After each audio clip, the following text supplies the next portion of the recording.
So take your seats. I'm Dana Seitler. I'm the director of the Bonham Centre for Sexual Diversity Studies. Welcome to the 9th annual Queer Directions Symposium with this theme, Trans and Queer Resistance. I want to say that obviously we have our ASL interpreter here. We also have transcription happening, and if you need a QR code for that, we have them here at the table, and you can also raise your hand and Elliot can bring you one if that's something that you need. Okay, so I want to begin by thanking the amazing, hardworking team at the Bonham Centre, Brandy Caradonna and Elliot Smith, for all of their care and labor that went into supporting this event, so thank you very much. I also want to give a shout out to our dear colleague and friend, Christopher Smith, who was still with us for the initial planning of this event, including choosing its theme. We miss you, Christopher, and we would like to dedicate the symposium to you. I would also like to thank Martha McCain and the Global Initiatives Fund that allows us to host Queer Directions every year.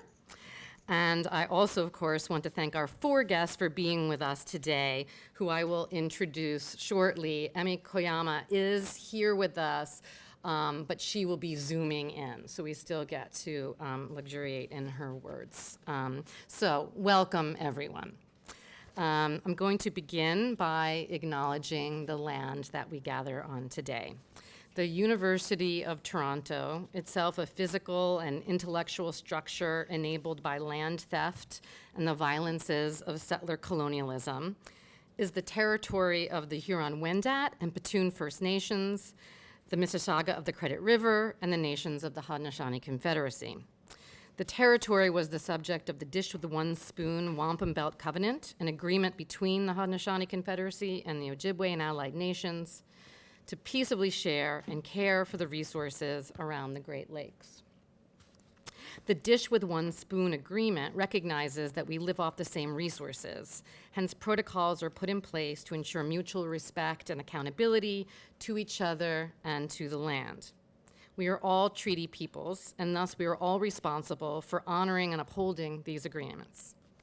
We might also want to take this moment to think about other settler colonial projects, other occupied territories and peoples across the globe, and hold space for all the ongoing struggles against colonization, the usurpation of land, the imperialist bombing of other countries, and the settler colonial and imperialist violences we stand witness to today in many places, including Palestine, Iran, Lebanon, Sudan, and elsewhere. I don't need to tell anyone in this room, I don't think, that we're living through a time when scholars are being fired for tweets critical of white nationalism, or when professors and students have had their lectures, events, and conferences canceled because they focused on Palestine, or even whole departments that have been closed, usually for the claimed reason of budgetary crisis, but with the coincidental fact that these were departments of gender and sexuality studies, Black studies, Latino and Mexican studies, indigenous studies, and et cetera. And we also know that as we witness the pernicious narrowing of academic freedom across the globe, a narrowing marked by anti-Blackness, transphobia, homophobia, and xenophobia, as we witness the attempt to erase history, as trans people continue to experience the increasingly relentless material effects of everyday violence, we know that we need critical thinking and collective action, and quite honestly, love and joy more than ever. And listen, trans and queer communities have always dreamed bigger and with more love and care and integrity than our haters could ever conjure. And I do believe that coming together to talk about these things matters, and that collective action works, however we imagine that, in the streets, in the classroom, with books and art and poetry, coming together to learn and listen like we are this evening. And I also believe that collective joy and love helps us remember alternatives to the authoritarian darkness. And so it is with joy and love and pleasure that I have the privilege of introducing our guest speakers today. And I will do so in the order that they will speak. First up will be Karma Chávez, who is chair and Bobby and Sharon Patton professor in the still department so far of Mexican American and Latino Studies at the University of Texas, Austin. She is author of Queer Migration Politics, Activist Rhetoric, and Coalitional Possibilities, Palestine on the Air, and The Borders of AIDS, Race and Quarantine and Resistance. She is co-founder of her campus faculty and staff for Justice in Palestine. Emi Koyama, who is going to be zooming in, is a multi-issue social justice activist and writer, synthesizing feminist, Asian, survivor, dyke, queer, sex worker, intersex, genderqueer, and crip politics. She has written and presented extensively about these issues and is especially known for her critiques of the anti-trafficking movement and mainstream survivor support services. She is the author of the Trans Feminist Manifesto, a founder of the advocacy group Intersex Initiative, a former board member of the Survival Project, an advocate for the decriminalization of sex work, and a member of the Coalition for Rights and Safety for People in the Sex Trade. Charlene Carruthers is a writer, filmmaker, community organizer, and Black Studies PhD candidate at Northwestern University. Her work spans more than 20 years of community organizing across racial, gender, and economic justice movements. She wrote and directed The Funnel, a short film, which some of you saw yesterday, Wednesday, which received the Queer Black Voices Award at the 35th Annual AGLIF Prison Film Festival, as well as the film La Salida. She is an inaugural Margaret Casey Presidential Freedom Scholar, the 2024 Northwestern University Presidential Fellow, and the 2024 Center for Racial Justice Fellow at the University of Michigan. She is the founding national director of BYP 100, a national organization of young Black organizers working through a Black queer feminist lens. In addition to all of this, she is also the author of the best-selling Unapologetic, a Black, queer, and feminist mandate for radical movements. And then closing us out for the evening is Sayan Bhattacharya, who is an assistant professor in the Harriet Tubman Department of Women, Gender, and Sexuality Studies at the University of Maryland, College Park. Their current manuscript in progress is an archival and ethnographic exploration of various improvisational and innovative strategies that Indian trans communities deploy to make life in an environment saturated by violence. Their research has appeared in Cultural Studies, Radical History Review, Transgender Studies Quarterly, among others. Cheyenne is the recipient of the 2023 Sylvia Rivera Award in Transgender Studies for their essay, Inhabiting the State Subjunctively, Transgender Life-Making Alongside Death and a Pandemic. Cheyenne also volunteers with community-led trans and disability rights organizers in West Bengal in India. And I'm absolutely thrilled to introduce all of them to you and to welcome them here. So thank you so much for joining us.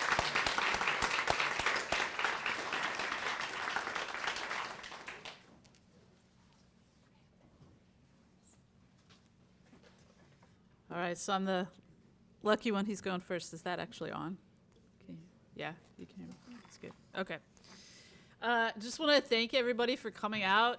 It's really great to see so many people here. I'm really honored for you to have come out for this. Also honored to be alongside these amazing colleagues, which is just really fantastic. Really grateful for the labor, Elliot and your team and Dana and everybody who made this possible. I know how much work it is to put on events like this, so I'm really grateful. All right. So in mid-February, my colleagues and I learned that our departments, African and African Diaspora Studies, Mexican American and Latino Studies, Women's Gender and Sexuality Studies, and American Studies would be eliminated. Our faculty consolidated into a new giant department of social and cultural analysis. we're actually considering making new t-shirts for the Texas Department of BBQ, the Blacks, Browns, and Queers. We were trying to laugh, you know. It's better than crying, at least most of the time. And after all, we haven't lost our jobs, and our university hasn't been bombed to dust in a scholasticide. But we're still grieving our loss, and we recognize that our attentiveness to the genocide, our support of tear gas students in April 2024, our critical analysis not only of how power works in the United States, but how it manifests in imperial projects globally, the fact that it was our faculty who founded a Faculty and Staff for Justice in Palestine on UT's campus, that our faculty teach what the powers that be understand to be critical race theory, that we are all assumed to be now illegal in the United States diversity, equity, and inclusion departments, that we use our voices. These are all the justifications for our demise. It's all connected. Although these eliminations have been described by our administration as quote-unquote authorless, meaning, I guess, that no one wants to take credit for our destruction, we can surmise that this is the brainchild of our new provost, William Inboden, who earned the rank of professor in 2023 at the University of Florida and was selected as UT's provost from a candidate pool of 1 in summer of 2025. Inboden believes that liberal arts professors are slowly losing their grasp on being the heart of the university. We have, in Inboden's view, politicized education, turned our attention from the universal human condition to the fetishization of identity, and forgotten the social contract that American universities hold with the taxpayers. Ultimately, Inboden charges that we've neglected the Western tradition and sidestepped our obligation to teach the triumphs of Western civilization, apparently two necessary ingredients for ensuring that students become responsible U.S. citizens. With the backing of their very wealthy far-right donors, several U.S. universities have responded to this manufactured crisis by creating degree programs, colleges, and schools devoted to civic education and leadership. Inboden, my provost, helped to found one, the Hamilton School for Classical and Civic Education at the University of Florida. At my university, the School of Civic Leadership, where Inboden holds a joint faculty appointment and which is populated by a small number of faculty who all hold liberal arts degrees, it was essentially forced upon us with millions of dollars of state funding from the Republican-controlled legislature and our far-right governor and lieutenant governor. It was further funded by some of the idea's architects, rich right-wing donors like Bob Rowland and Bud Brigham, who to date have donated millions to this small school. Now, these dollars are meant to wrest the core curriculum of civics, history, economics, and philosophy from the College of Liberal Arts into conservatives and hand it to conservatives who proponents say will be better stewards of the obligation to teach in a quote-unquote disinterested way, the kind of curriculum that will promote the quote-unquote American idea. Now, despite that these new schools have rarely, if ever, been developed from student demand, workforce needs, or faculty research and innovation, but instead from right-wing politicians and donors, Inboden, my provost, wants to make clear that these new schools and institutes, which he claims represent a new field of study, are not meant to be ideological. Did you get that? They're not meant to be ideological. You gotta say it over and over, or indoctrination doesn't work. Although the Hamilton School's tagline is, quote, leading a higher education revolution, these units must not become, in my provost's words, a conservative version of feminist and gender studies. Now, Inboden's singling out of gender studies is not surprising. As Joan Wallach Scott has recently argued, although the elimination of gender studies nationwide has been justified as a way to comply with Trump's executive order called Defending Women from Gender Ideology Extremism and Restoring Biological Truth to the Federal Government, it's become clear that, in Scott's words, the abolition of gender studies is a way of further guaranteeing impunity to the elite men whose contempt for and exploitation of women and girls apparently knew no bounds, whether they actually slept with the women on offer or simply shared Jeffrey Epstein's fantasies in order to gain influence or funding. Now, eliminating gender studies then is not just about abolishing a critical analytical tool, but abolishing knowledge itself. But the singling out of gender studies is not just about elite men protecting their right to impunity.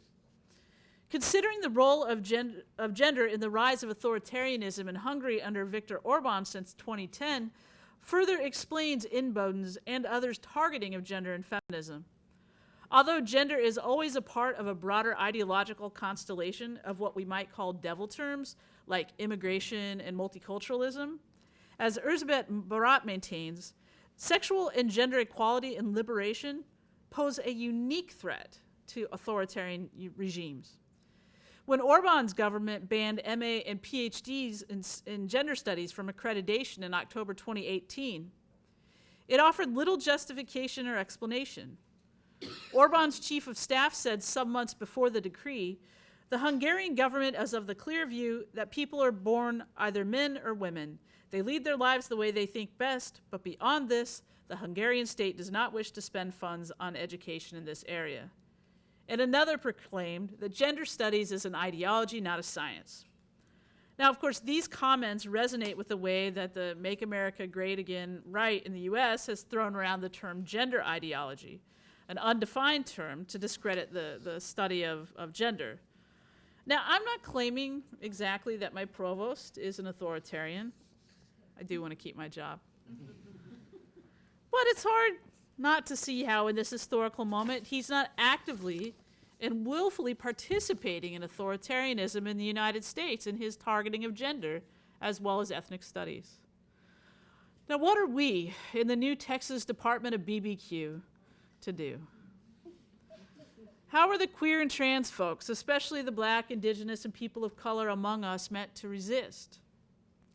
In my near constant reflection on this question, I found myself returning to two theoretical insights. First, in his landmark 1985 study of Malaysian peasants, James C. Scott theorizes what he calls weapons of the weak, arguing that formal organized political activity, even if clandestine and revolutionary, is typically the preserve of the middle class and the intelligentsia. To look for peasant politics in this realm is to look largely in vain. He argues that most peasant resistance stops well short of collective defiance. It's more in the vein of foot dragging, dissimulation, desertion, false compliance, pilfering, feigned ignorance, slander, arson, sabotage, and so on. They require little or no coordination or planning. They make use of implicit understandings and informal networks. They often represent a form of individual self-help. They typically avoid any direct symbolic confrontation with authority. So that's the first thing I've been thinking a lot about. Second, in theorizing agency in her powerful book of essays, Pilgrimages, Maria Lugones writes, I also mean levels of motility. Sometimes you are stuck in a chair, and the tiny movements in your hands are a level of intense resistance that requires a closeness of understanding to sense tactually the forcefulness of the motility. Sometimes you walk miles in a closeness of people giving birth to an intention that was not in any one of us alone, with banners and other crafted signs of our impudence. Everyone in the crowd sensing in the sounds coming out of our bodies and our feet hitting the ground and the bumping into each other, the carrying of the signs still fresh or used over and over, but made from our own cloth, the forcefulness and largeness of our motility. Now, to be clear, I'm not advocating that our resistance should be reduced to motility or indirect confrontation, but I think I've been returning to these two insights out of what feels like an urgent necessity to expand our understanding of political agency in ways that are responsive to real needs for psychic and material collective safety, and that can widen our solidarity networks. So with Scott and Lugones, I've been thinking a lot about what I've come to call queer reluctance, a vital tactic in authoritarian times. Let me first offer some definitions to orient ourselves. So first, I think it's necessary to juxtapose resistance with reluctance. So resistance, we might think of as the act of fighting against something that's attacking you, a refusal to accept something. Now, reluctance, on the other hand, we might think of more like an unwillingness to do something. And some of the earlier definitions of reluctance would describe it as an act of struggling against, wherein to struggle is to, put forth some effort. So resistance and reluctance are resonant with each other, but they're not exactly the same. And nor is reluctance a synonym for reticence, which is the avoidance of saying too much or speaking too freely. Though colloquially, we know reluctance and reticence are often used in the same or similar ways. In fact, if you do a search, like in Google Scholar or something, for queer reluctance, the phrase comes up almost uniformly to describe the reticence of LGBTQ people to come out, to seek medical care, to build relationships at school or work or other such things. And I have in mind something very different from that. So reluctance as an unwillingness immediately brings to mind for me Sarah Ahmed's theorization of willfulness and her figure of the feminist killjoy, right? Willful women, unwilling to get along, unwilling to preserve an idea of happiness. In thinking with Ahmed's broader body of work on queer phenomenology, unwillingness, reluctance becomes queer when it disrupts the expectation of a straight or straightened orientation, whether that be following a prescribed white cis heteronormative path or conforming to the conditions of civility and compliance. What I have in mind are temporal disruptions, diversions, and stoppages that intervene in authoritarian trajectories. I also have in mind relentlessness, momentum, takeovers, and redirections. I imagine queer reluctance as collective agreements, sometimes spontaneous and sometimes calculated, to utilize unpredictability or impropriety in ways that signal and name our unwillingness to accept the unacceptable and our willfulness in insisting upon what we want, even if that's by dragging our feet when we're told to hurry or moving our hands when we're told to sit still. Queer reluctance can be catalyzed by an individual, but functions most effectively when individual acts emerge in aggregate to carry collective weight and create more viscosity or friction so that the authoritarian agenda cannot move so quickly. Queer reluctance is moving against the grain of authoritarianism, a sideways or a backwards approach performed unremittingly in every environment where expectation grates against the skin. Queer reluctance is ritual, mindful practice. It can be found in groaning too loudly in the face of your boss, leaving too early from a meeting so you're seen as disrespectful. It's agreeing as a faculty in a now defunct department to keeping the words queer and trans and black and Chicana in your course titles and your research profile when every other department sanitizes. Queer reluctance is wearing your keffiyeh to faculty meetings, even better if your colleagues do it too, but either way doing so as an invitation to a more concerted collective reluctance. It is agreeing to keep your safe space signs on your office door when your boss tells you to take it down. It's retaining the handmade gender-neutral sign on your department bathroom when Texas says it's illegal to do so. One fundamental difference between totalitarianism and authoritarianism is that whereas the former seeks total control over people's lives, the latter wants submission to authority. Authoritarianism then does not necessarily dissolve social institutions, but authoritarian leaders demand that institutions submit to their coercive dictates. This means that authoritarians may rely on familiar liberal ideas like the marketplace of ideas, or equality, or the social contract, to make their actions appear like common sense. The reliance on both submission and common sense appeals set the conditions for the usefulness of queer reluctance as a tactic.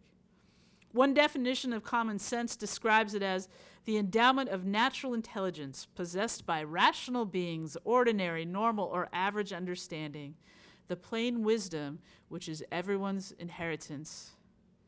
These descriptions of common sense make it ripe for confronting with queer reluctance. If we remain invested, which I happen to be, in queerness as both an intervention into normativity and that which is possible on a present and future horizon, then queer reluctance describes an unruly set of practices and postures that disrupt and potentially subvert the straight line implied in the plain wisdom of everyone's inheritance. For we don't inherit the same way as queers. We willfully struggle against the expectation of inheritance, the vertical transfer of a bloodline, as Hortense Spillers noted, of normal understanding of nature and rationality. And that is the kernel, and here I am thinking with Audre Lorde, that must spread through our thought, action, and comportment. Queer reluctance is the unwillingness to submit to the common sense that our destruction is inevitable, to the straight lines aimed at striking us from the record. In this way, queer reluctance is a genre of political resistance, but it is less direct and less discernible as such. It's also not meant to be a replacement for direct resistance. Queer reluctance is a tactic, not limited to, but perhaps ideally suited to dangerous times, and even those times when resistance seems futile because an outcome seems predetermined. Queer reluctance might be our tactic when a battle can't be won, but we know that what we do and how we do it matters to ourselves and each other, and possibly in unknowable ways to other collective struggles now and in the future.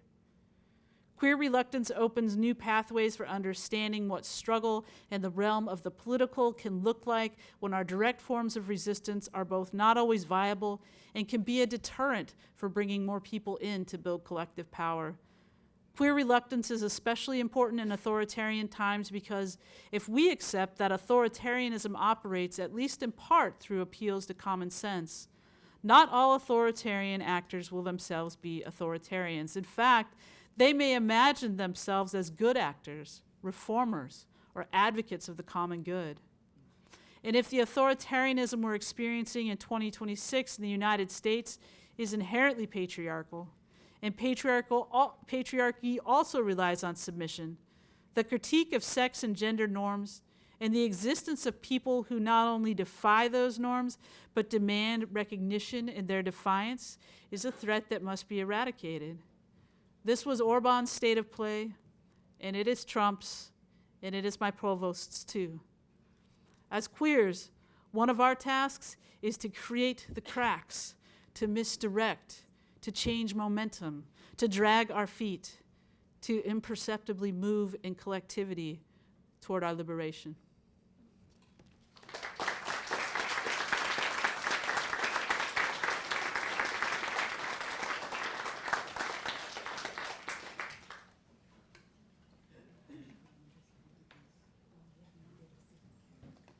Hey, Emi, you're up whenever you're ready.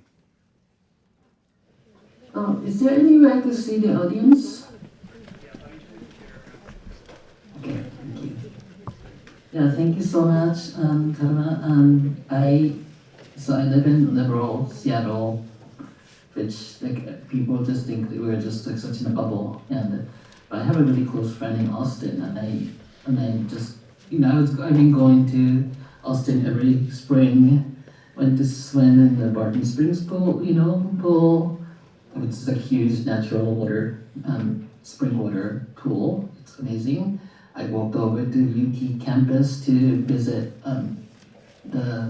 what's her name, Barbara Jordan's statue there. So, and I have really good experience. And I tell people in Seattle, like I love going to Texas. I like going to South, and people are like, why? But it's just intensity of local organizers, and activists, scholars, and artists who are fighting in really hostile environment is very exciting. And it's like, I'm so used to complacent activists in Seattle, so that just gives me lots of energy. And right now, I'm not sure if I want to go to Texas, and even with that, and my friend might move out of the state because of what's going on, so it's very sad. Okay, can we get the audience?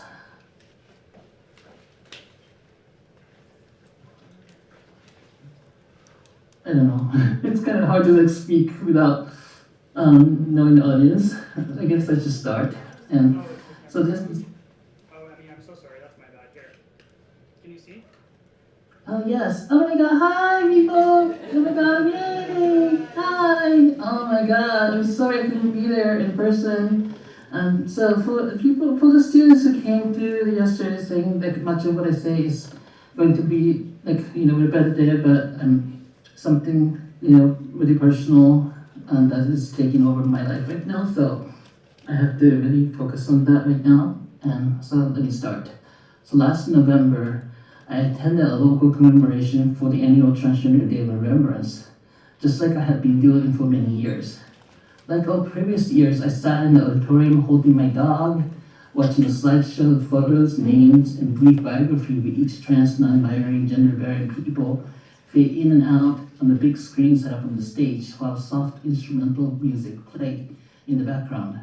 Like all previous years, I saw names after names after names, people murdered on our streets, bedrooms, schoolyards. Like all previous years, not even a week went by without at least one person whose lives were tragically and predictably lost to violence, poverty, ostracization, abandonment, desperation.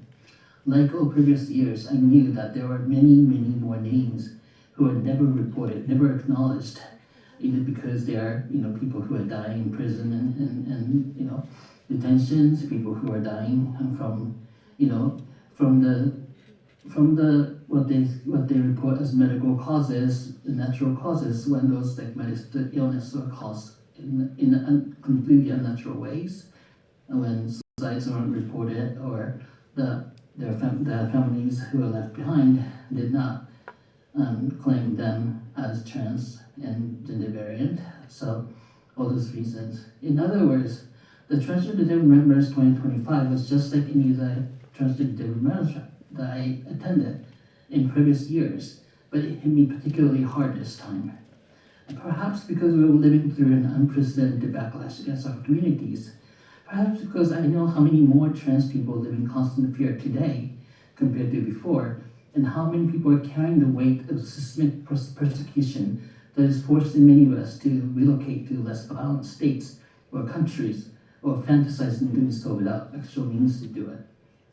Then it dawned on me that one of the things that was different was that I became age 50 in 2025. And I thought, how many? Oh, yes! Yay! Okay. How many chronically ill, disabled, child sexual abuse survivor, queer, trans women of color who never had stable income most of their lives lived to be 50? The slideshow reminded me of how unlikely it was for me to survive this long. In A Litany for Survival, Audre Lorde reminds us that we were never meant to survive. She wrote, "When we are loved, we are afraid love will vanish. When we are alone, we are afraid love will never return. And when we speak, we are afraid our words will not be heard nor welcomed. But when we are silent, we are still afraid. So it is better to speak, remembering we were never meant to survive." And yet, we do, some of us. The day I turned 50, my life was still hard. I was still afraid. But then I speak. When I decide to speak, and I have been speaking, I'm not just afraid that my words will not be heard or welcomed. I am in fact not heard or welcomed most of the time. And it is particularly hard when I witness every day what we have worked toward, as small victories we have accomplished in my lifetime, being rapidly disintegrated and dismantled. Audre Lorde wrote those words when she was 42. Wise beyond her age, elder before her time, lifetime of weathering, which Arlene Andronimus defines as the cumulative effects of systemic oppressions on the bodies of marginalized people, taking a toll on her radical black lesbian feminist body. When she was 44, she was diagnosed with breast cancer that required a mastectomy. In the Cancer Journal, she wrote, "I have cancer and black lesbian feminist poet. How am I going to do this now? Where are the models for what I'm supposed to be in this situation?" But there was none. This is it, Audrey. You're on your own. I reflect on these words as I face the reality of my first diagnosis of an aggressive, though potentially treatable and curable form of cancer at age 50 that happened just 2 weeks ago, after several months of appointments and tests to figure out what's going on with my body. To be perfectly transparent, I had a completely different plan for today's presentation, but the confirmation of my diagnosis and preparation for chemotherapy that's starting as early as next week, which I don't know if Canadian can identify with, but my date for my treatment is completely up to my insurance company, so whatever.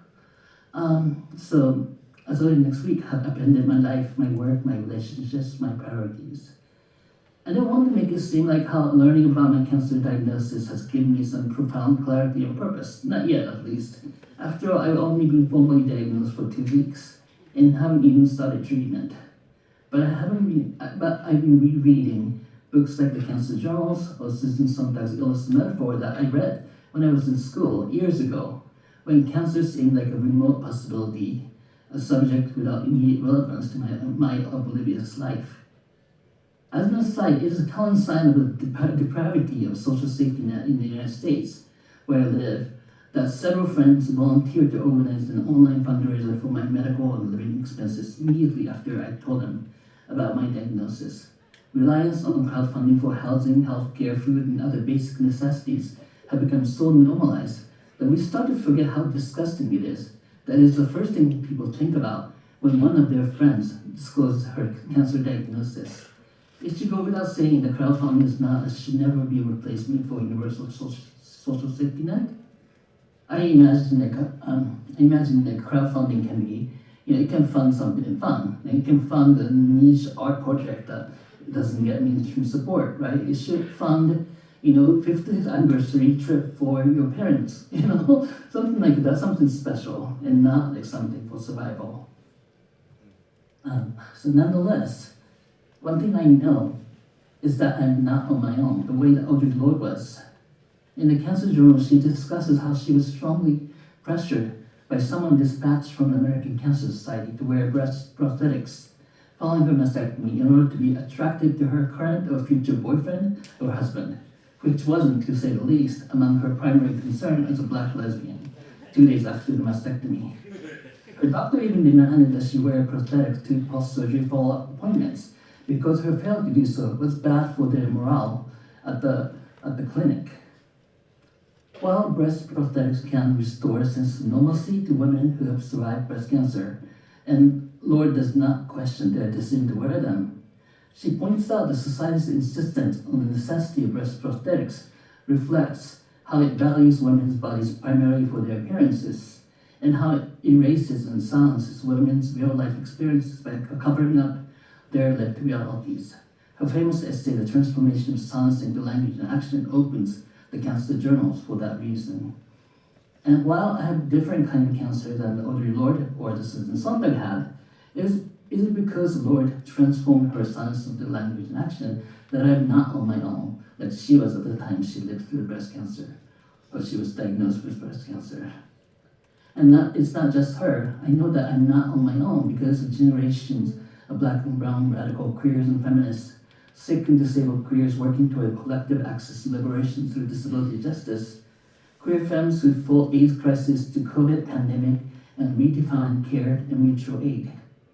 I think of disability justice as a queer femme ethics, especially queer femme color ethics, not just because its most prominent advocates are queer femmes of color, but because it is based on a shared lived realities and struggles.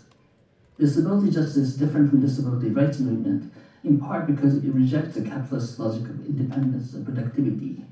When independence and productivity are prioritized and held up as ideals against which sick and disabled people's worst are measured, we ignore the inherent interdependence and worth of our lives. Further, we invisibilize unpaid and underpaid, feminized and racialized care labor and social reflection labor, without which ideologies of individualism and capitalism will collapse. Disability justice is a queer femme ethics because we're not simply reproducing the normative cis femininity that subordinates women and men to sacrifice ourselves in the service of a parasitic ideology of individualism and capitalism. On the contrary, we're reinventing and socializing care as part of a larger project of collective access and liberation. As I was reading through the list of side effects I can anticipate from chemotherapy, such as nausea, vomiting, pain, fatigue, etc., I noticed that these are the same symptoms I have always experienced, pretty much all my life, as a chronically ill, disabled person. Perhaps side effects from chemotherapy are much worse than conditions I have accustomed to, I'm accustomed to, and I have learned to accommodate. But in a way, I feel that I have some advantage over other patients because I already know how to live through unbearable illness, pain, and fatigue, and how I can get support from my community when I need it. I have no need to defend the pretense that being fully independent and in control, a quote, productive member of society, because I know that my worth does not derive from my independence or productivity. Second, disabled people know that our bodies are unpredictable, and we are often forced to modify our short and long-term plans to accommodate them. Or as the American Disability Act defines disability, we experience, quote, physical or mental impairment that substantially limits one or more major life activities. That's life. Queer and trans people know that our bodies develop or function in ways that betray our social expectations and our own desperate command. And even cis straight women understand that their bodies are constantly exposed to unwanted attention and judgment, and something beyond their mental and now legal control exists within their bodies that can upend their educational, career, and other life goals. Sexual abuse survivors, including intersex survivors of abusive medical treatments, learn that there is something deeply shameful and uncontrollable about their bodies. In my 50 years of living with my unpredictable, uncontrollable body, it never occurred to me that, until recently, that for some young, healthy, able-bodied individuals, especially cis straight men, body is something they can generate, control, and rely on. Their bodies move and function in more or less predictable ways. Even when they get sick or injured, they expect medical treatment and rest to restore them back to normalcy. So they are particularly shocked later in their lives to experience the inherent unpredictability and uncontrollableness of their bodies when they face effects of aging, serious illness, and disability that they have been shielded from previously. I'm just a beginner and hopeless amateur in the new phase of my life with cancer and cancer treatment. And while it is a new experience, it is not too dissimilar to things I've lived through and lived with all my life. In fact, I nearly died several times before. I've spent some years, I spent half a year in hospital, and because I had ongoing infection that was so bad. And one time, my infection resulted in my blood pressure dropping to 40 over 20, which some of you who are medical people it's like you're dying. It's your body shutting down. And ICU doctors told me to call my family and friends immediately. And I'm not on my own, thanks to generations of people who shared my backgrounds and commitments, ancestors who dreamed collective liberation and fought fascism and persecution in their times.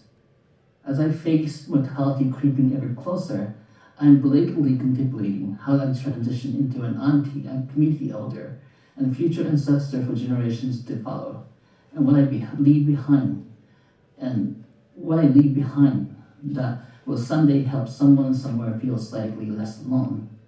And so that's the kind of building blocks that I hope to, spend some of my remaining time to develop. So yeah, that's it. It's just really personal and new. And yeah, 5 months later, I might say this is such a horrible, stupid thing to say, and it's just totally different. But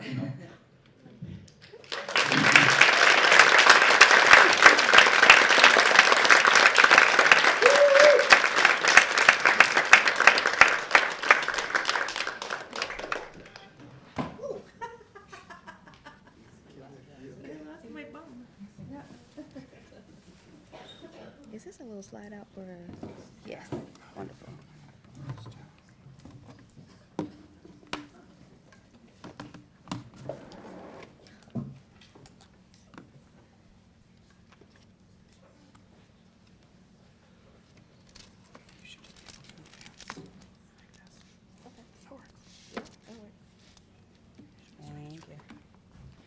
If anyone needs the live transcription, just put your hand up and I'll hold up the QR code for you to scan, okay?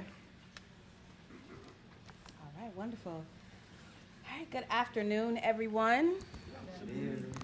Very grateful to be here with you all today. Can you hear me? I do believe in microphones. I don't like it when people say, I don't need a mic. Yes, you do. We always need them. We always need them. This is more comfortable. Check, test. Just because I have to be a little, unless I can Check. figure out how to. Testing. This is mic'd. If you want to Okay, just cool. double up here. put this on. Wonderful. Can you all hear me? I don't feel like that's on the mic. This one's better. We could take this one off. Yeah. All right. Can you all hear me? Okay. Okay. Wonderful. Wonderful. Thank you to everyone who organized to make this event possible. What times we live in right now. And around 2023, 2024, I was trying to figure out, basically, I had an opportunity to work with the Highlander Center. The Highlander Center is located in Newmarket, Tennessee.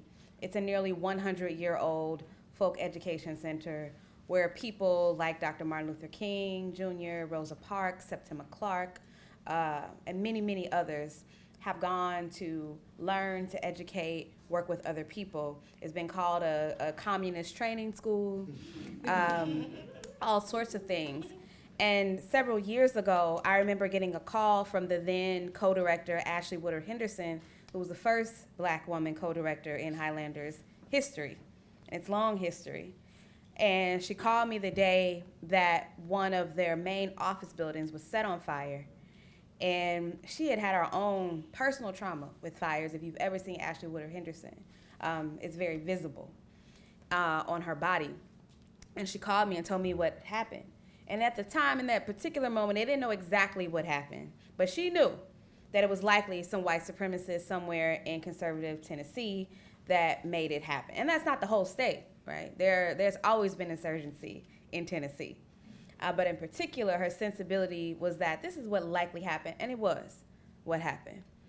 And so this is a place where even though, 60, 70 years ago, they were dragged through the mud for being a so-called communist training school, which they kind of are, and other things too. Many things, many people, anarchy, Black feminism, all sorts of things. Socialists for sure, training ground. Just a few years ago, it was also a place that it remains a place under threat. But it is also a place where people continue to go to do liberatory work with each other. And so in 2023, I sat down with the then co-directors, Ashley Woodard Henderson and Alan, whose last name is escaping me, but he'd be like, I'm a white man, so it doesn't matter. You don't need to remember my last name. Maybe it's Stanfield. He's done a lot of work. Alan's done a lot of work, a lot of good work. And we talked about what could I do with the Highlander Center. I was a graduate student and trying to figure out how I could both do my work inside and outside of the academy, and also in recognition of my ongoing commitment to movement education. And so we made up a fellowship. As you see, I've done a lot of fellowships. And I spent 2 years serving as a movement education and research fellow with the Highlander Center, which is an amazing honor. And it allowed me to do both research, spend some time in their archives in Wisconsin, which is, I can talk more about why their archives are in Wisconsin. For archivists, it may make sense for you immediately why it's somewhere else. And I also spent time holding space with folks who are inside the academy and also outside of the academy doing movement education. And Dr. Key Alexander is one of our participants in these retreats that we held. And so these retreats were animated by Bell Hooks' work, and in particular her text, Teaching to Transgress. And so we spent an entire weekend talking about the idea of transgression, talking about pedagogy, and really grounding ourselves in questions around Hooks' provocations, including to educate as the practice of freedom is a way of teaching that anyone can learn. Now, while I do believe that anyone, almost all people can learn to educate as a practice of freedom, the reality is that there are many obstacles to doing so over and over and over again. And so in bringing folks together to grounding ourselves in Bell Hooks' work, I thought we would create a pamphlet, maybe, or discuss some of our curriculum. But Dr. Savannah Shange was in the room, and she said, no, that's not all we're going to do. We're going to write a book. We're going to write a whole book. And so we are a collective or a cadre, which there are distinctions between the two, for sure. Why is this? Let's see here. It's not progressing, of course. Okay, here we go. And what we emerged into is what we call currently the Teaching to Transgress Collective, where we are a cadre of educators who see our vocation as a teaching practice that engages and exceeds the university. We are scholars, we are educators, we are organizers, we are teachers. We are possible because we move in and outside of each of these roles. We are committed to reflecting upon what it means to be educators who refuse to separate teaching on the streets, prisons, and the institutional classroom. And this is a snapshot of just some of us. Tiffany Smith, who's a fellow graduate student, she's defending in like 2 weeks.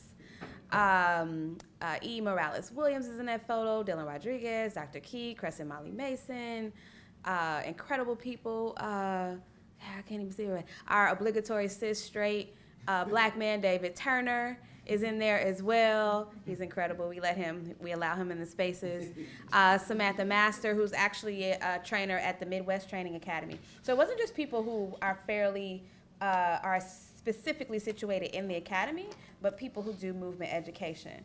And everyone just deeply, deeply intellectual people, whether or not they even graduated from college, frankly, in that space.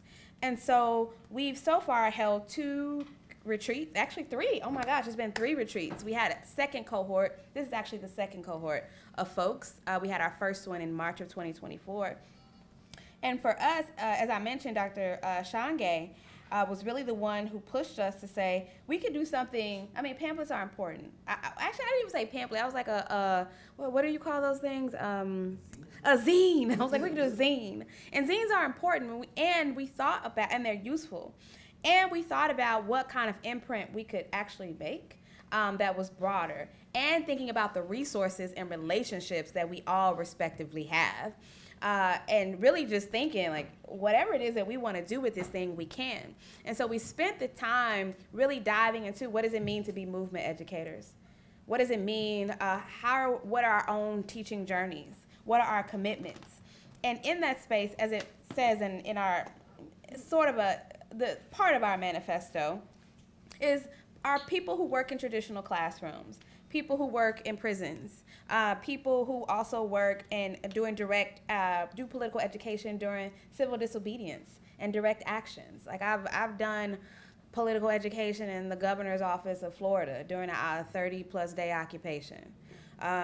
Things like that. I put that in my teaching statement. That might be why I haven't gotten many offers, but who knows?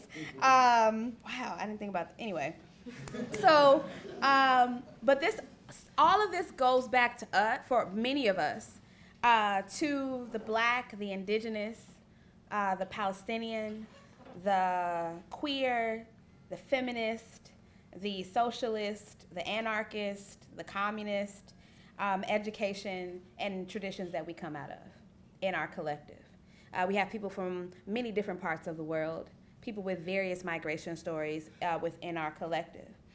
And one thing that we actually did yesterday during our experimental classroom was a spectrogram activity. Because we like to learn through doing and also through thinking and putting those two things together.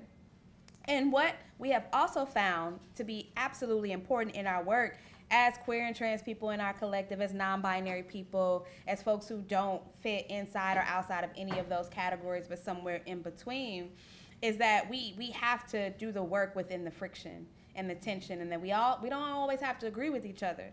But what we've been able to cultivate with each other is a space, not a so-called safe space, but a space that is like not nearly as stressful as the academy or the nonprofit organizations that many of us work in. It is one of the least stressful places I have ever worked inside of, where people are like grown-ups.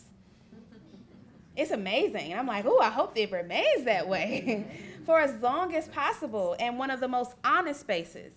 And all of those things are not things to be taken for granted, because they are not constant nor expected, and oftentimes not rewarded in the U.S. Academy. I don't know how things go down in Canada. Maybe y'all all get along. Maybe you are all encouraged to be honest with each other. But we are not. We are not. And many of the people in our collective, and many of the people we invited to be in our collective who couldn't make it to the retreats, are people whose departments are either being stripped, or they are in deep precarity, they are at risk of being stripped, and they are doing work that is a threat. But to be frank, like ethnic studies, black studies has always been a threat to the academy. Like always. And if it's worth anything, it will always be such. If you are doing queer studies and trans studies and it is not a threat to the academy, it might not actually be queer and trans studies. It's probably something else, right? Being called that. And so in a moment, I think it was a few weeks ago, there was a student, I'm not gonna say where, a graduate student who posted a video, somebody in this room might know who I'm talking about, basically talking about the accessibility of our work. And I had a discussion with another Black Studies scholar about how anti-intellectualism is actually deployed to justify the eradication of our work. And saying like, it's actually not worth it. These things that people are thinking about, they're just thinking. They're talking about these theories, these ideologies, all of those things. And what we are not just asserting, but practicing in our collective is a refusal to accept anti-intellectualism, and also a refusal to separate intellectualism from movement. Because there is no black feminism, no black queer feminism, no black trans feminism that is absent of people who move in and outside of the academy, in and outside of movement. Those are the traditions in which I come from. Barbara Smith, Audre Lorde, June Jordan, all these people moved in and outside. Toni Cade Bambara moved in and outside of the academy in various ways, and in and outside of movement in various ways. And so the question around teaching to transgress is a question that I ask myself: why am I here? What am I here to do? What is my assignment? And something that I think we are consistently questioning and mulling over in our collective. And we're fortunate, I think, to have like a range of experiences, to have someone like Dylan Rodriguez who's been doing this work for a very, very, very long time, and is probably still more left than I am, frankly, politically, even though I be thinking I'm doing something. Then I sit and I listen to Dylan, or I sit and I listen to Savannah, or I sit and I listen to Jaden, or I sit and I listen to Key, and then my mind is just blown over and over again about what the possibilities are. And while we are, queer and trans people are definitely overrepresented in our collective in many, many ways, if one were to say that we are forging or moving through an identity politics, I'd be like, yeah, we're moving through the identity politics of the Combahee River Collective. That is one that says that our identity informs our politics. And that in conversation with Barbara Smith, I think we were on the phone one day. She's one of the authors of the Combahee River Collective statement, along with Beverly Smith and Demita Frazier. And she was like, the contemporary conversation about identity politics oftentimes is like supported in many ways and validated, because it is as if people have dropped the politics and ran with the identity. And so for us, it is not simply that we are queer and trans people. It is about making a choice around our politics to be informed by our experiences and the experiences of other people and the conditions in which our people live that informs what we do and how we are with each other and what we do out in the world. And so I'm really honored and really grateful for what we are building with each other. The text that we are working on is for graduate students. It's for people who do political education in grassroots organizations. It's for full professors who are open to and thinking about how they want to teach differently or how they want to sharpen their approach to work. And it is an invitation for everybody to be in a commitment of being movement educators from wherever your position is in relationship to various institutions. And so in this moment where we are being told, and not just told, but being shown that we are supposed to sit with our hands only able to fiddle as though that doesn't matter, or we are told to, or we are punished when we refuse. I'm just using what Emi was talking about earlier, riffing off of what Emi has shared with us. when we are being compelled to or forced to or punished for our refusals, community, and not just the little C or the big C community that is like out here in the world with no tether and no forms of accountability. Community is what, like, that can be named and identified, touched, be it even in digital spaces, felt in our bodies, our minds, and our spirits, because I do not believe in the mind-body split, and I'm happy to talk about that with anybody. That's what's going to move us through liberation. And to me, if we're going to talk about queer and trans resistance, it is for sure, if we're going to play in the realm of identity politics, it is about a set of choices that we both make and opportunities that we create and we take advantage of to like build that power that is transgressive, that is refusal, that is reluctant, all of those things in order to transform the world into one that we actually deserve.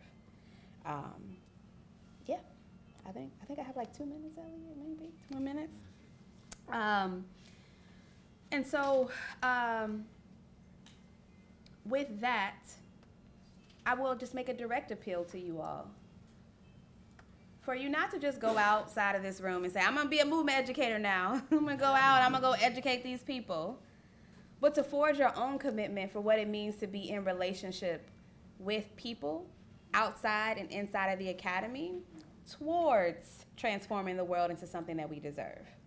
And that be informed by the various lineages, some of the lineages that have been named here, and deeply rooted in relationship. Deeply rooted in relationship. And not for the sake of like us being all nice to each other, but perhaps for us to be in intentional relationship with each other and caring for each other in excess and not solely in line and frankly outside of the line of how the state says we're supposed to care for each other. And so I'm excited for the rest of our conversation today and really grateful to have been a part of this and am happy to share any more information about what it is we've been up to. And this last picture is an image from a workshop that we did at the American Studies Association conference in Puerto Rico just last year. And that is Dr. Beth Ritchie that I have the microphone up to, who is one of my possibility models as a movement educator for sure. And that's us doing the spectrogram activity that I mentioned earlier. So thank you so much.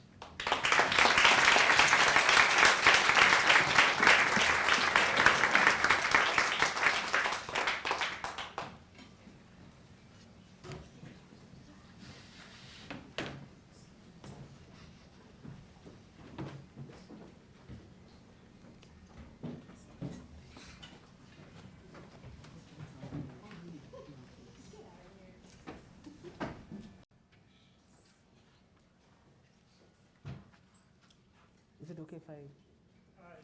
Yeah, just move this out of your way. Yeah, thank you. Of course. Is that okay? Hello, everybody. It's such a privilege and honor and such pleasure to be in this gathering over 2 days, meeting with students yesterday, and then what a huge turnout, and cannot take this space lightly or less seriously because it is really a huge privilege to be able to meet in this gathering at this point, especially around the fact that, like as Karma was pointing out, where I work, thank you so much, thanks a lot. Where I work, there are conversations around mergers happening, where funding around such symposiums and talks are being frozen as we speak. So this is an absolute honor to be able to be in community with you. And so the infrastructure that is required to be able to sustain these kind of spaces. So really, really grateful to the Bonham Centre, grateful to Dana for all the logistics and everything. Elliot, who's been so patient with all my itinerary changes and complex visa stuff and everything. So really grateful to Elliot. And then, of course, being the last speaker, which I'm not envying myself after hearing all these brilliant presentations. but I'm also really excited to kind of see how there are resonances emerging in the work. So I'll begin with a particular scene from my field work. I'm an ethnographer, and there is a certain tension around the activism work and the ethnography, and a lot of my work is kind of informed through that tension. So early during my field work, I was attending an advocacy meeting between police officials, of all people, and a West Bengal-based trans collective. One of the founding members of the collective, Mita, who introduces herself as a sex worker's daughter and is one of my closest friends and research interlocutors, invited me to the meeting. Given that the police often harass hijras begging on trains and refuse to accept complaints from trans persons, her collective regularly organizes workshops to educate the police about complexity of gender and sensitize them to the daily struggles of trans persons. At the session, the advocacy session, a scholar of law who was conducting research with Mita's group explained various provisions of the Transgender Persons Protection of Rights Act 2019, which I'll talk about shortly, which is supposed to safeguard trans persons from violence in India. Mita and a few volunteers from the group spoke about their daily life struggles and the kinds of violence they face. Presenters spoke about different definitions of gender, sex, sexuality, difference between gay and trans, and so on. High-ranked officials from the police were seated at the front, followed by sub-inspectors and constables behind. The officials asked a couple of questions, mostly regarding why trans people perform sex work and so on. Mita patiently kept answering all the questions. The lower-ranked officials with whom the communities have to regularly interact were quiet. They were too intimidated to speak in front of their superiors. The meeting ended, and the police treated us to a lavish lunch of goat curry and fried rice at their canteen. As we were leaving, an official, a higher-ranked official, suddenly pointed to a volunteer amongst us and said, "Erao jodi nijeder trans bole ki kore cholbe bolun to? আর আপনাদের চিনতে না পারলে protect করব কিভাবে?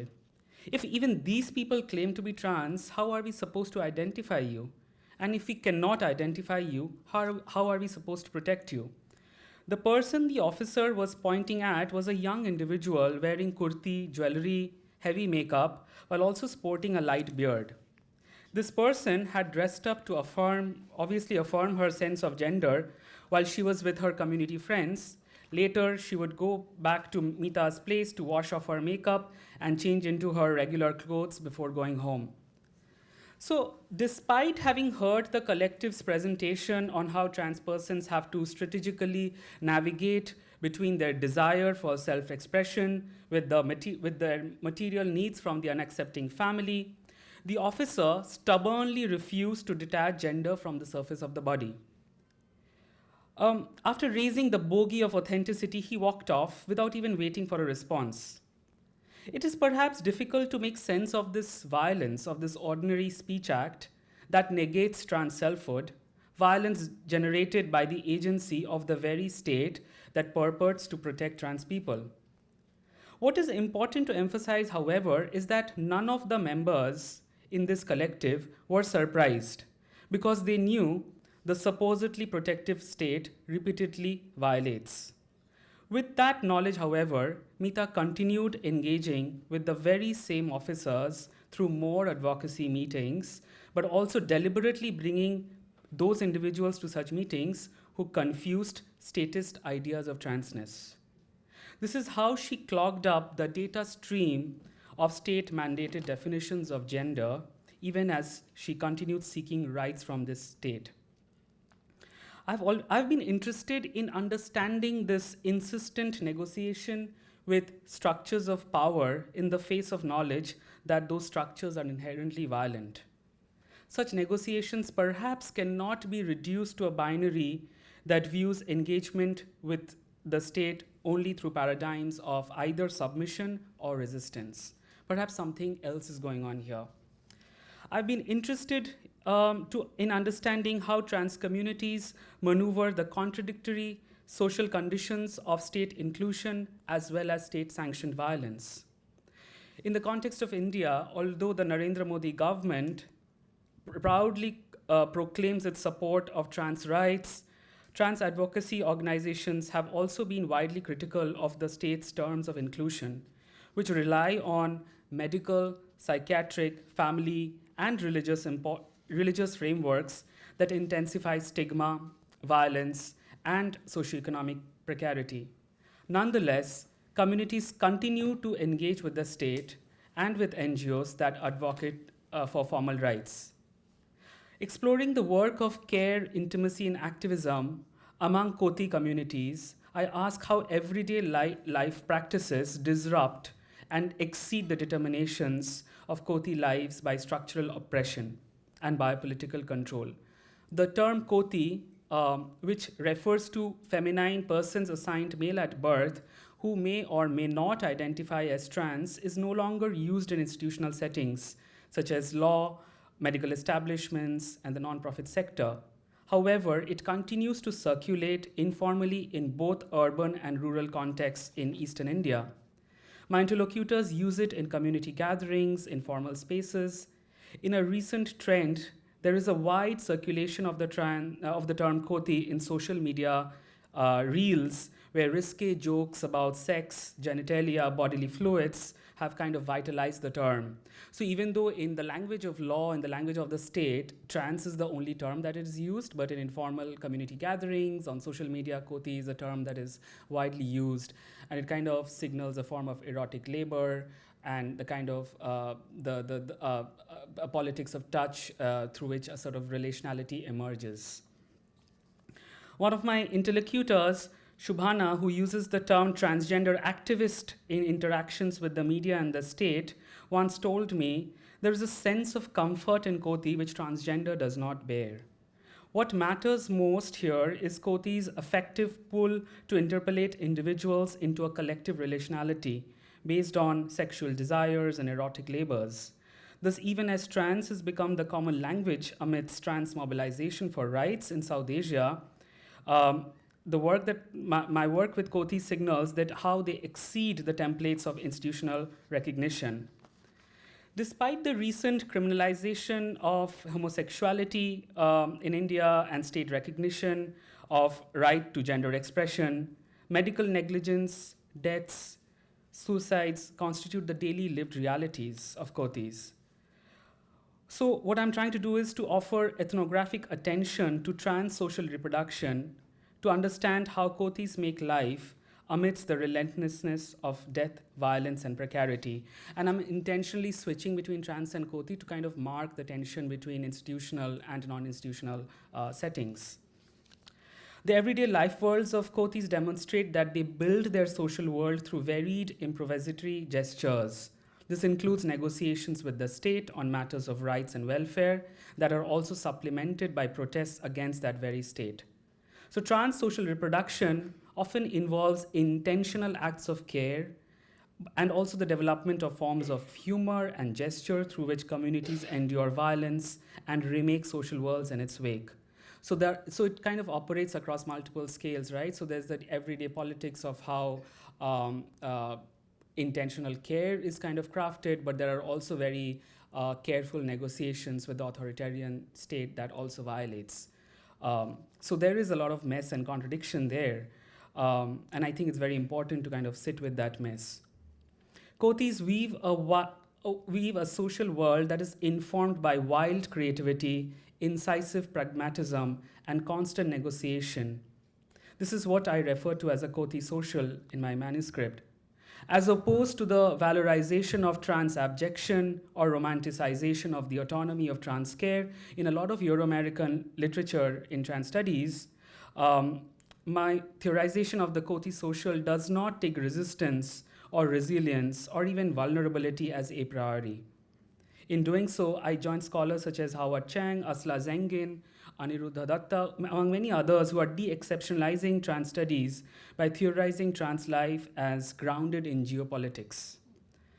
A careful attention to the everyday reveals how neoliberal rights regimes, transnational funding, religious fundamentalisms, political disenfranchisement along lines of caste are all braided together. In these contexts, then, the work of bare subsistence often takes place alongside efforts to craft a social, and often these are not binaries, craft a social that is vitalized by pleasure, desire, and community. In 2014, in the National Legal Services Authority versus Union of India, it's a very landmark court judgment, the Supreme Court of India, and you see the kind of difference, say, between the courts in Europe and America and in South Asia. The Supreme Court of India recognized the right to gender expression and asked the Indian state to guarantee education, livelihood, affirmative action, and other welfare to trans people, irrespective of medical transition.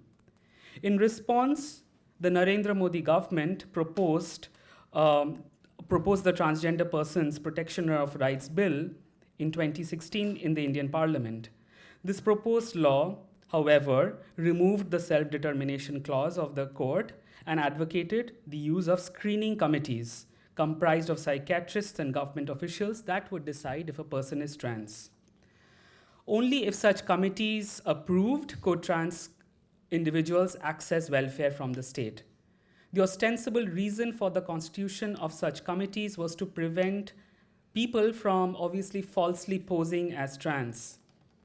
Trans communities from across the country rejected this proposed law, staged massive protests across the country, including burning that piece of that bill. Finally, after 3 years of protests in 2019, a watered-down version of the bill was passed and signed into a law, the Transgender Persons Protection of Rights Act 2019, with which I opened the paper, how Meeta was educating the police about provisions of the law. Now, screening committees featuring psychiatrists now have been replaced, however, by a complex bureaucratic process to seek rights. While those identifying as trans no longer require certification from any medical authority, however, if one identifies within the binary, they have to show some form of medical transition. So therefore, think of the anxiety of the police officer at the meeting when he encountered a koti with makeup as well as beard. The state refuses to detach bodily appearance from one's chosen gender identification, despite legal judgments and laws that appear to incorporate community feedback. Moreover, whether one identifies as trans or male-female, one has to provide proof of residence and identity documents. Given that trans people are often forced out of natal families and have to travel from one address to another to find safe housing and sustainable jobs, gathering these documents can prove to become uphill tasks. So what is very interesting here is that, as Karma was pointing out around the question of the very important difference between authoritarianism and totalitarianism, and how authoritarianism relies on submission, right? So the Trans Act is a so-called liberal example of that kind of submission, where one has to seek certification by providing evidence. And that evidence is a whole range of identity documents, from proof of residence to medical transition and so on and so forth. And yet, this is the same government that is also able to go on global platforms, on UN and other places, and talks about how it has guaranteed rights for trans people. So even the 2019 law, therefore, has been rejected by most of India's trans communities because it lays the grounds for governmentalization of trans lives. This law criminalizes Hijra kinship networks and views traditional Hijra labor practices like begging as bonded labor. It seeks to rescue and rehabilitate the gender non-conforming by placing them in state shelter homes. So the government has instituted these state shelter homes, which are very funnily titled as Garima Grihas, translating as the pride houses. Right? So there are pride houses all across the country now where homeless trans people can find shelter and stay there up to a whole year, and food and lodging is taken care of. However, the houses have CCTV cameras, and you cannot perform sex work there, or you cannot enter that space and say that I'm a sex worker. So there is a certain, that the the entrepreneurial trans being who's trying to emerge into some kind of an upwardly mobile citizenship status is what's kind of being promoted by these pride houses, right? But imagine the President of the United States setting up trans shelters, right? So there are very interesting differences, but also one cannot romanticize those differences because what really lies beneath the surface. In all these measures, then, what we witness is containment, capture, and a repeated return to the caste social of the heteronormative family.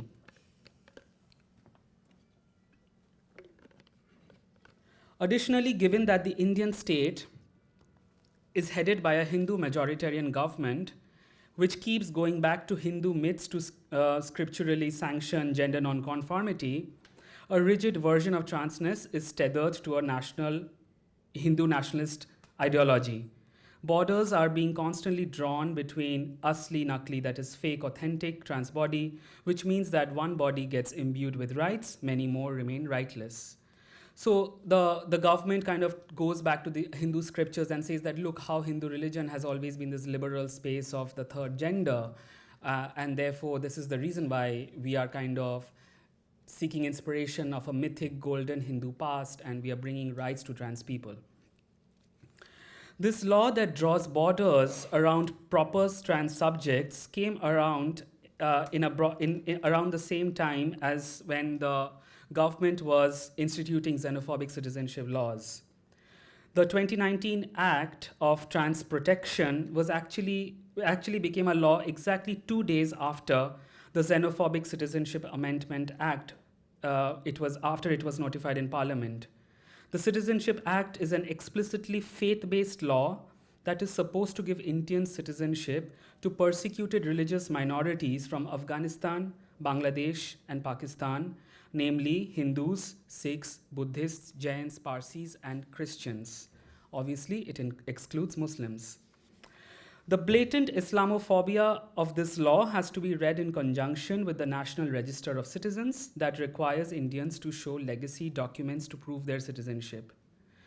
The Register of Citizens has already been implemented in the northeastern state of Assam that shares its borders with Bangladesh.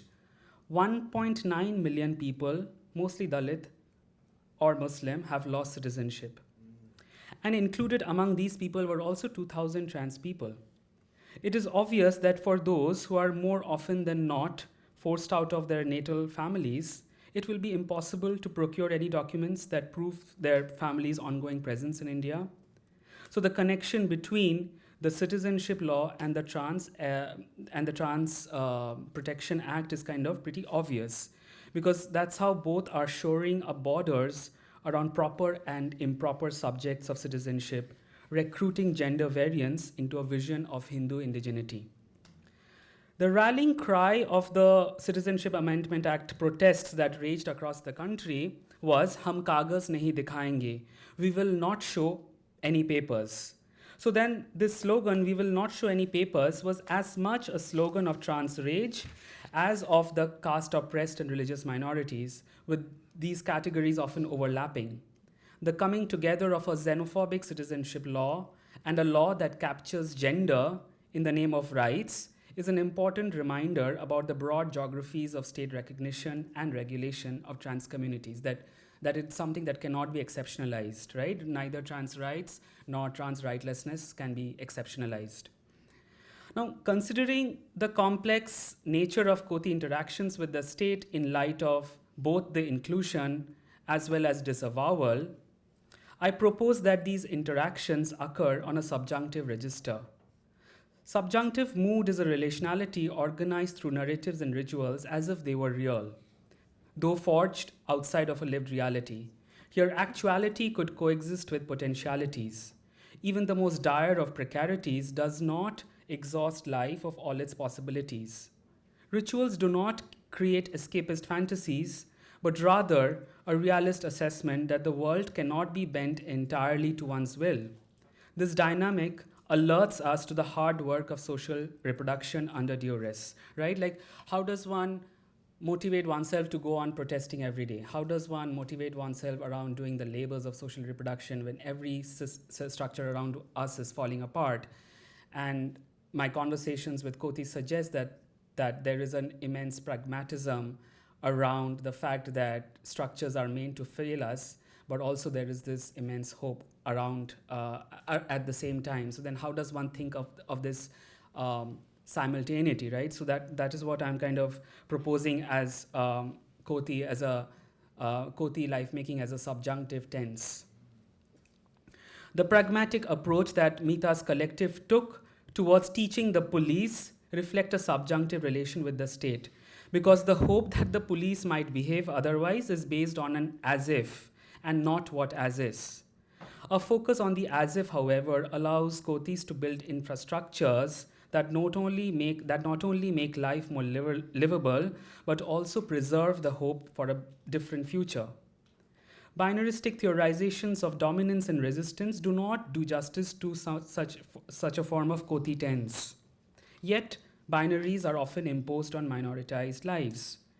In a field-defining anthology, Queer Necropolitics, the editors Haritawarn, Kunzman, and Posoko draw on Memembe's theorization of necropolitics to examine how sexuality, gender, and race produce subjectivities, some of which can be folded within the imperialist logics of the state, mostly located in the global north, while others get consigned to various death worlds, ranging from refugees of the war on terror to precarious trans workers providing care in foreign countries in the global south.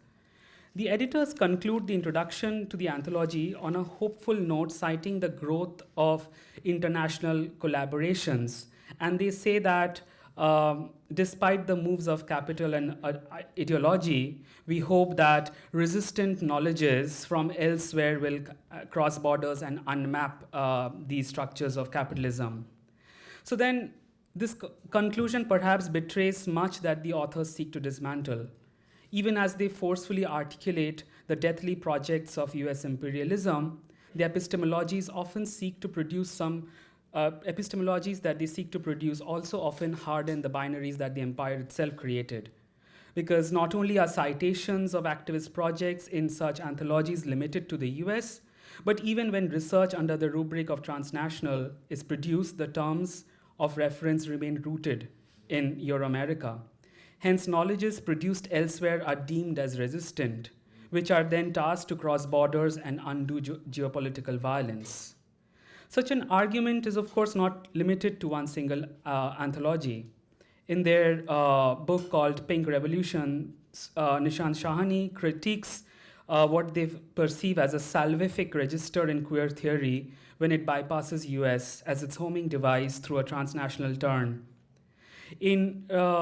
So what if we were to disregard the burdens of always already being resistant and resilient global South subjects?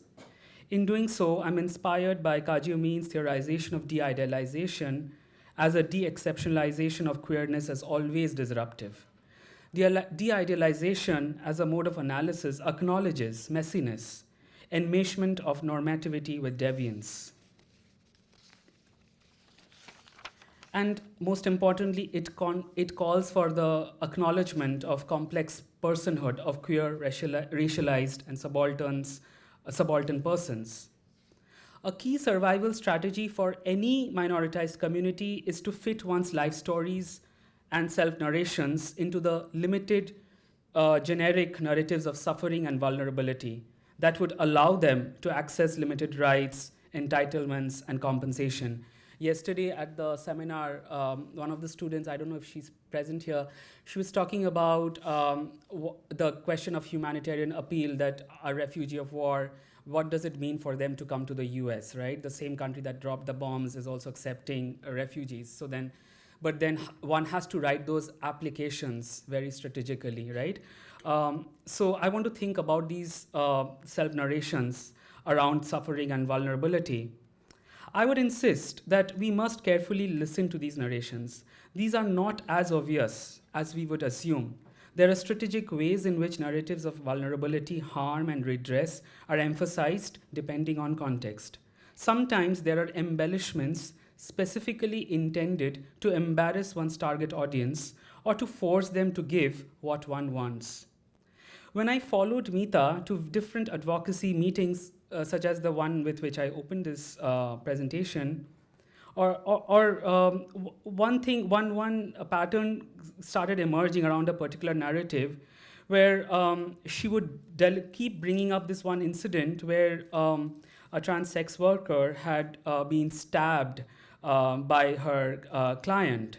Now, while narrating this incident, she dramatically folded her fingers into a fist and made repeatedly stabbing gestures aimed at her heart. Face animated, her fist landed on her chest again and again. Now, those of you who watch Bollywood movies will know how this beating on the heart is a very common choreographic dance move in Hindi songs. And after the sessions would get over, she would always smile.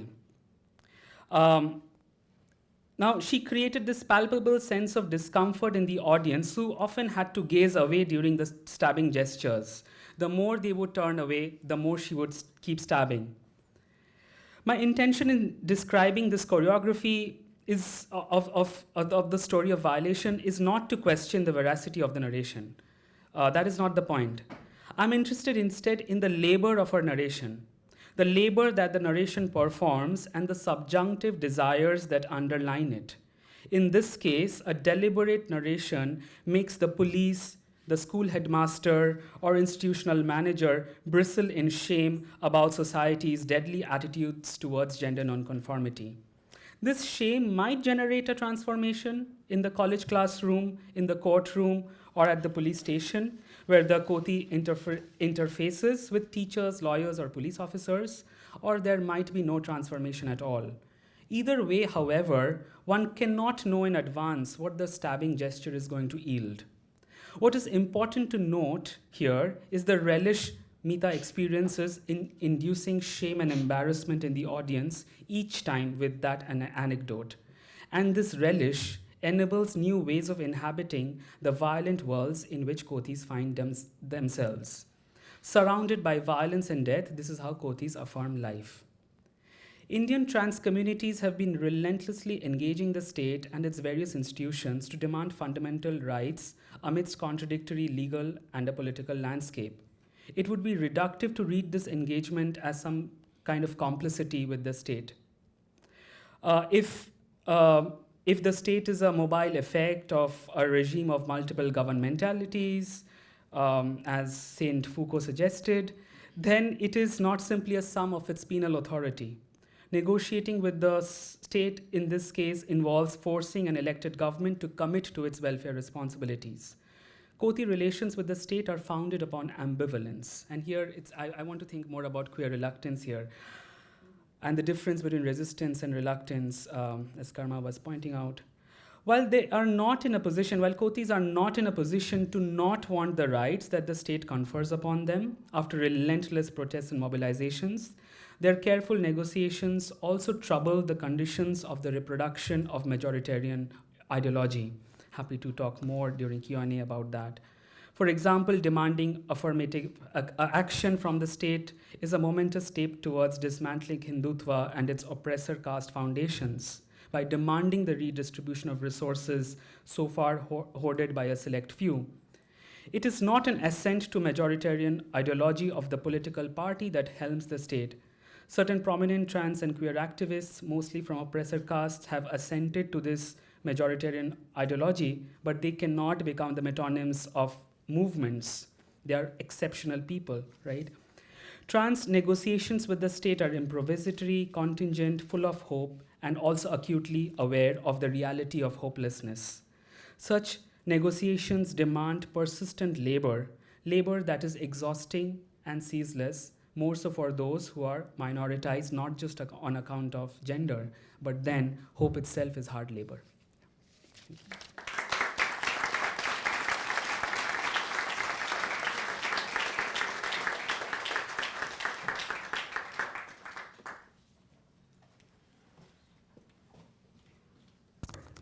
Can we get Emi back? Okay, this is sort of. We have time for questions. Thank you so much to our amazing speakers. And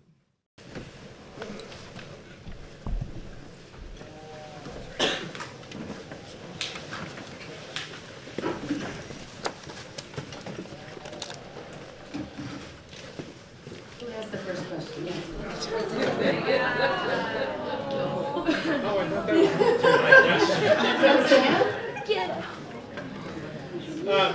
want me to, how do you want me to just yell?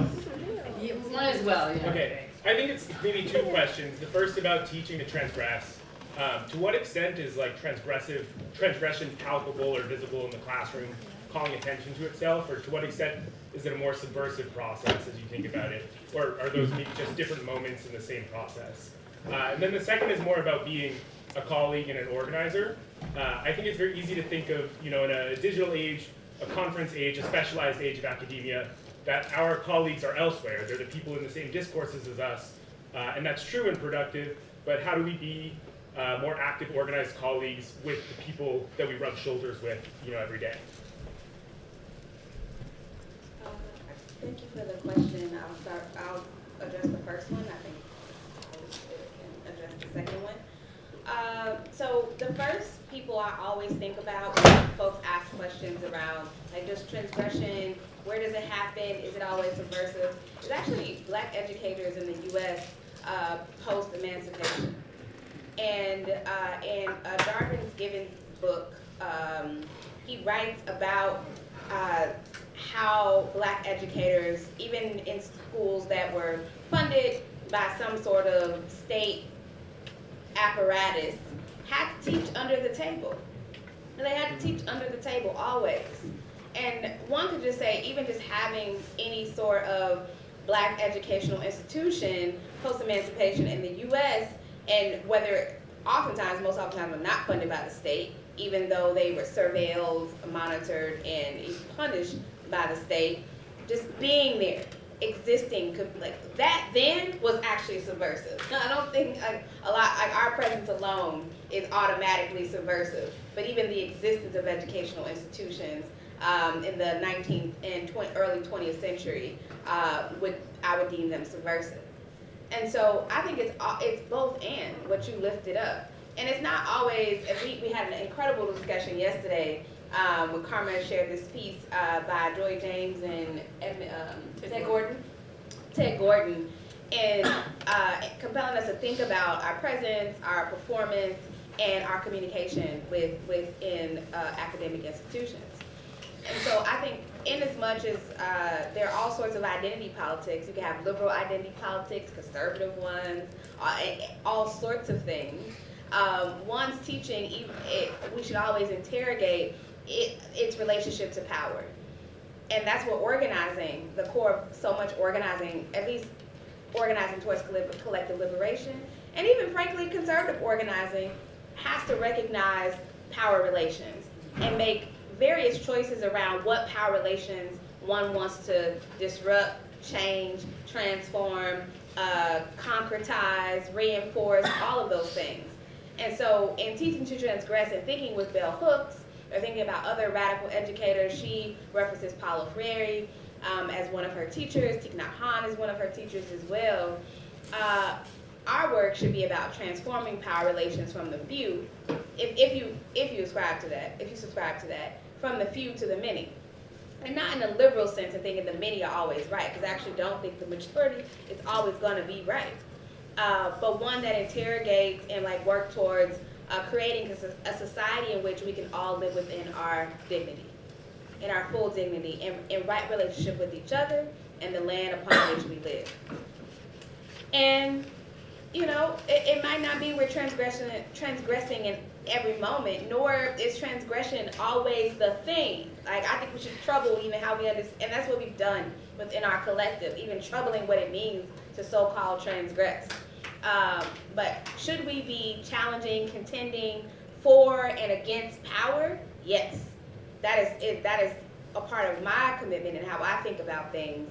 Because any work that is actually an analysis of power, I think that gets us in a sticky, if not regressive, if not dangerous, or even more violent position. I'll just briefly say in relation to your second question, I think our primary focus as invested folks in higher education spaces has to be the colleagues in our immediate environment. Those are my colleagues. You all are my colleagues too, but I need to be focused right here. And that's part of what inspired me to kind of do this little meditation today is like, how do I get those folks on side? And I think we have to find small ways that are potentially radical, but that are small, for people to start feeling comfortable about getting involved. They don't have to do what I do. They can do what they feel comfortable doing, but keep pushing that boundary of comfort. And I think we have to, those of us who are already organizing and already have an analysis, we have to find very specific but also small ways to bring people in.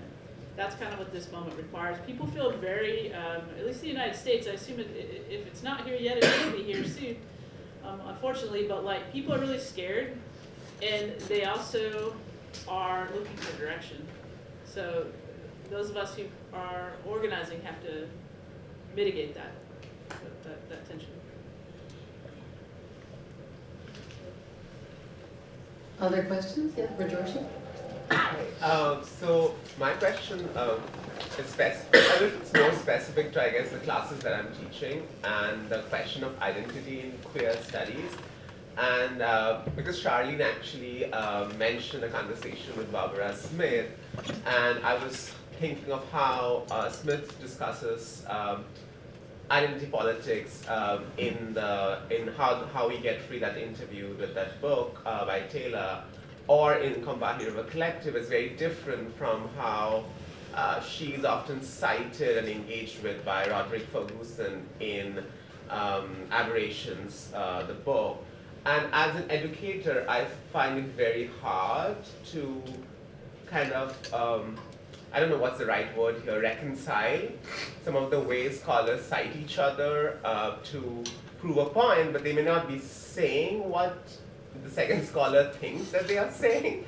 And so then what do we do with this kind of I would say, a discomfort around both identity and identity politics that we see specifically in queer studies, but also I'm sure in other fields like trans studies, Black studies.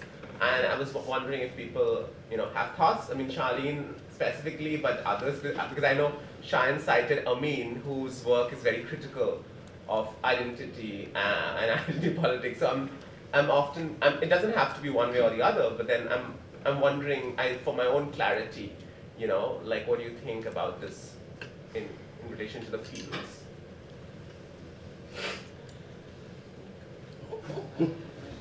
Oh, I'm gonna be ashamed to say I've not read Aberrations. I'm bad Black studies scholar. I know. Shame. Okay, cool. Tell the people. I read a lot of stuff. But I haven't read everything yet. So, because I haven't read that area of Ferguson's work, I can't comment on that. But what I know for sure about Barbara Smith and any other scholar who's lived long enough to think and write across decades is that their ideas change. What a gift it is for us to have the body of work of W.E.B. Du Bois, where he can write in 1903 and then write in the 60s too. Like that's, and have a breadth of work that he disagreed with earlier on. And so, how we get free is about that big of a text. And even when I like to go back to the Combahee River Collective statement when they talk about biological determinism. They were not actually thinking about trans people when they wrote that. Right. And many of us apply it to thinking about our politics and thinking about trans justice and thinking about that now and in trans studies. And many of them, their thinking now is reflective of that. And so how do we not allow ourselves to, how do we not just have people frozen in those moments, and even our thinking and their thinking as being frozen in particular moments, and have a willingness to accept that people can think differently and articulate things differently. And frankly, you get to choose which version you want to use. I think you can decide. Are you rocking with how Ferguson interprets this? Are you rocking with what Barbara Smith said in How We Get Free in an interview. I mean, she was at least 70 when she did that interview. And she was much younger when she wrote, Beverly Smith and Demita, I say Demita because I know Demita, when they wrote that statement. And so it's about, one of the things that one of my committee members told me, is I was like, Toni Morrison doesn't call herself a black feminist, or she didn't call her this, and she's like, it's not up to you, like, it's not just about what they said about themselves, or how are you interpreting the work. Like, you get to say how you interpret the work. I still don't call her that, like I say black feminist literature, I don't label the individuals in any particular way. But like I get to make claims, and then people get to agree or disagree with you. And I'm gonna go read. I know, I'm gonna go read some more. And who wants to go next? I think pedagogically speaking, I always find it more generative to kind of have texts that kind of are often in conflict with each other, like generative conflict, because we are in humanities, right? So there will not be any neat answers to anything. So for instance, and I'll come to Amin in a second. For instance, in my trans studies class, I begin with the STAR manifesto, right? Street Action, Transvestite Revolutionaries, and then I go to Combahee River Collective. And so then, like, what would it sort of think of, what would it mean to think about that STAR manifesto as a text that is kind of predicting intersectionality before Kimberly Crenshaw had coined the term, right? So what would it mean to think of Sylvia Rivera, like the way she was joining, like because of her own biography, and that's also where the identity comes in, the identity and the politics, right? Like how she's engaging with Puerto Rican activism at that point in time, and then Marsha P. Johnson, and both of them talking about homelessness and sex work, and transness was all part of it, but was that the central organizing rubric, or was it more about that historical location through which? And so that is intersectionality itself, right? But then the academic circulation of intersectionality always begins with some kind of an origin point. So what would it actually mean to like just debunk the idea of the origins? Right? And like for a grad classroom, like again to sit with that mess there, like, so to begin with Spillers, right, like where she's talking about flesh and the idea of ungendering, then going to Judith Butler and how she's doing how they are doing a shoddy job of recitation, and how Butler then is kind of rewriting their own text in Bodies That Matter, where in Gender That Trouble there's no citation of Spillers, but in Bodies That Matter, Spillers comes in the footnotes.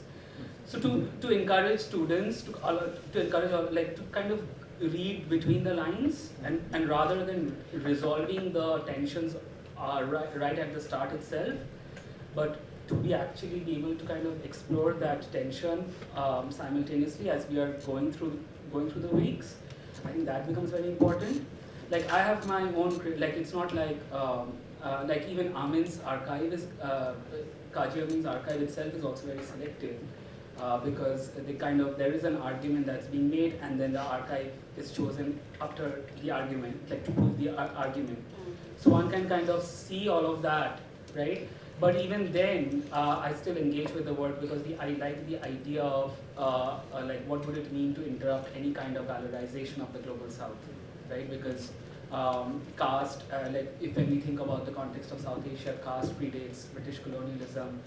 And is gender the only organizing rubric around which any kind of deviance congeals itself in South Asia? That has been troubled by anti-caste scholars, and so then that the way power operates and the way queerness meets its limits around the way the caste social is organized is something to think about. And can queer theory have all the answers to that? I don't think so. And therefore devalorization then becomes very helpful, which is not to say that let's romanticize Kaji Amin's work.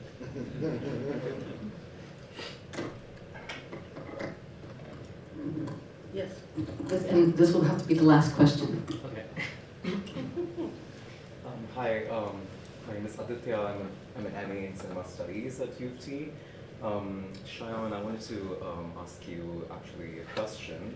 I'm really struck by your evocative citation of the Coty bodily gesture and sense of performance in Nita's kind of address to the police officials. And I'm thinking about the kind of logics of incarceration that structure perhaps the state shelter homes or the pride houses that you've mentioned, where there are surveillance cameras. And in some ways, these are not dissimilar to the detention centers that, as you have evoked in your talk, have emerged out of the or emerged out of the Citizenship Amendment and National Register of Citizens. I'm just really interested in this idea of carcerality and gesture in your work, and how that has to do with this subjunctive register of being paperless and not having the kagas. And I'm curious if you have any more thoughts about containment and gesture and the way it kind of works with the undocumented or non-documented subject in particularly like Muslim and Dalit, I guess, trans subjects perhaps in the current moment. And thank you again for all your presentations. Thank you, Aditya, for that question. It's a very important and a vast question. What I've really been interested in is to how does one think about what does it mean to be able to show papers but also withhold transparency, right? And so what Nita's gesture does for me is that on one hand there is a particular performance of vulnerability, which is speaking truth to power, but at the same time, she's also overturning the logics of transparency by also making a joke about it. Right. Right. So and therefore that question around dark humor becomes a very important labor around social reproduction. So for instance, when it comes to the question around the Citizenship Amendment Act, one important thing has been that the more the state requires the proliferation of papers, there is more scope for around forging those papers as well. Right? So how does one think around the idea of hacking and fixes and what a lot of sociologist scholars would call petty corruption, right? But to see that through some kind of a moral lens, but as an everyday life-making strategy itself, right? So there are particular strategies that are taken around it, which I don't want to kind of, but you get the drift, what I'm talking about. So to kind of study how hacking operates and how that, so that's why Anjali Arundekar's book Abundance, right, and I was actually quoting them there, clog up the data stream. So right, it's not like you're entirely able to kind of dismantle the machine, but you're jamming it. Right, you're refusing the lubrication, and what that friction yields is something that I'm really interested in, and so that's where that choreography then becomes a very important improvisational labor strategy of building life through violence. Thank you so much. I want to thank our amazing speakers for joining us. I want to thank all of you for joining us as well. Let's continue gathering, let's continue collecting, let's continue resisting. Thank you very much.